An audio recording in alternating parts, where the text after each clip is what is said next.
Do you want to find an effective bedtime routine that will help you to get off to sleep really fast and it works every single time? In this video, I will share with you effective ways that you can actually transition from the day to the night so you can switch off really fast and effectively every single night. Hi there, my name is Beatrix Schmidt from the sleepdeepmethod.com. As a sleep coach, I help my clients all the time to be able to really figure out how can they design an effective bedtime routine.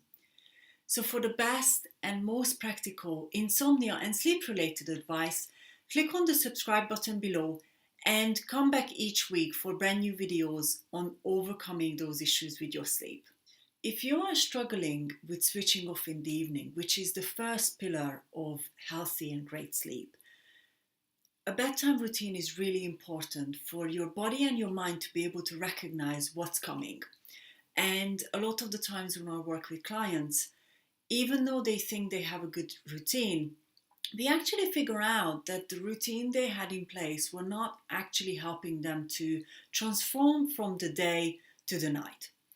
And this is the purpose of the bedtime routine. It's not yet another routine that you need to put in place just for the sake of putting it in place.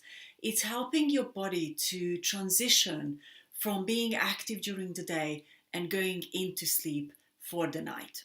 The first thing that's really, really important when you look at designing an effective bedtime routine for yourself is looking at being intentional with going to bed with the purpose of sleeping. So when you're preparing to go to bed, make sure that you don't take anything else with you when you climb into bed. So for example, we are used to taking our phones everywhere, for example, and getting notifications all sorts of different times of the day. So I always encourage my clients to actually leave their phones either completely away from their bedroom or leaving it outside of the bedroom environment completely. That really helps your mind to rest because it's not going to be looking for something to engage with. It's not going to be looking for the notification for some emails to come in or messages to come in. And this is one of the first things that you can do when you start looking at designing a really effective bedtime routine. So be intentional with it. The second thing to bear in mind when looking at designing a really effective bedtime routine is looking at your personality type and what are your personal preferences. So for example, I'm a very visual person. So for me, doing something that helps me to visually close the day is really, really important. If you're more of a visual person, you want to have some time for you to be able to really reflect and go back in the day and visually close the day. So all those perhaps different conversations or different challenges that you had during the day don't come rushing back in the middle of the night or just before you are about to drop off to sleep. And these tend to come in visuals. So pictures, maybe a face or a picture of an email, for example. So looking at what kind of personality type that you are is really going to help you to get that solid bedtime routine for you in place. Let's pause here for a moment. I want you to take a little bit of time to really think about your personality type, because I think this is one of the most important things that we need to understand when it comes to overcoming insomnia and sleeping really well at night, is truly embracing and understanding the kind of person we are. So in the past, what has helped you the most to be able to really transition from the day to the night? And think about things like it might be music for you, so you might be more of an audio person. It might be something like reading a book.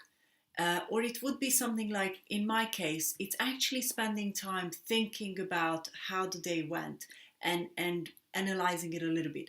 The point is not to overanalyze, but it is for me to be able to really close all those things that might be going on in my head and the thinking that goes into my head.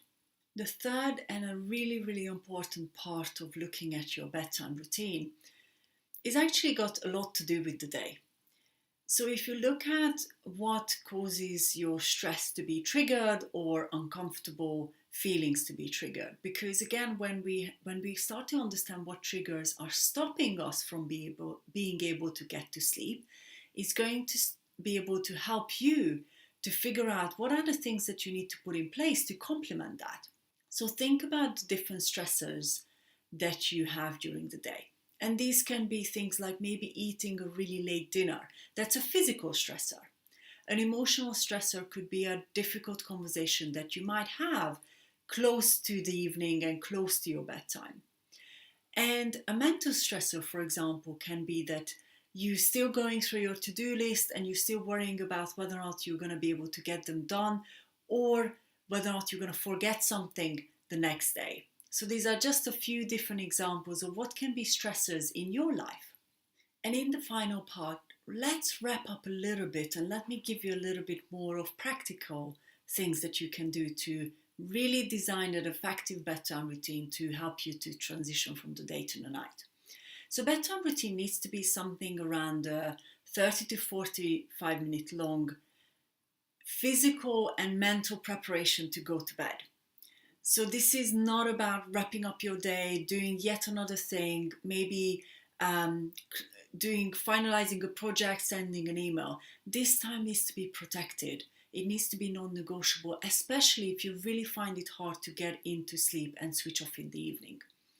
So look at doing things that actually bring you positiveness into the day. This is not about ignoring negative emotions, but it is about your ability to be able to close the day fully with positive at the end, knowing that the day has gone really well and you've done the best that you can. And sometimes this can be quite hard. I know that. I've been there before when I struggled with insomnia. So when you start closing your day and closing your day with a positive mindset, it's really going to be able to help you to drift off to sleep easily and faster. Did you like this video? Click on the like button below, subscribe to my channel and share it with your friends and family. Next week we are going to be talking about how you can actually really design a great bedroom environment for you to sleep in. And it doesn't have to cost a lot of money, and you might be surprised by one of the things that I'll be sharing with you in the next video. Thank you so much for watching, and remember, keep looking for tools and techniques. Keep looking for practical things that you can put into your everyday life so you can overcome and treat your insomnia naturally in 2019. Are you ready for a challenge? Join us for the 10-day sleep challenge from the Sleep Deep method. We will go through the main things that you need to bear in mind when you want to overcome your insomnia or other sleep-related problems.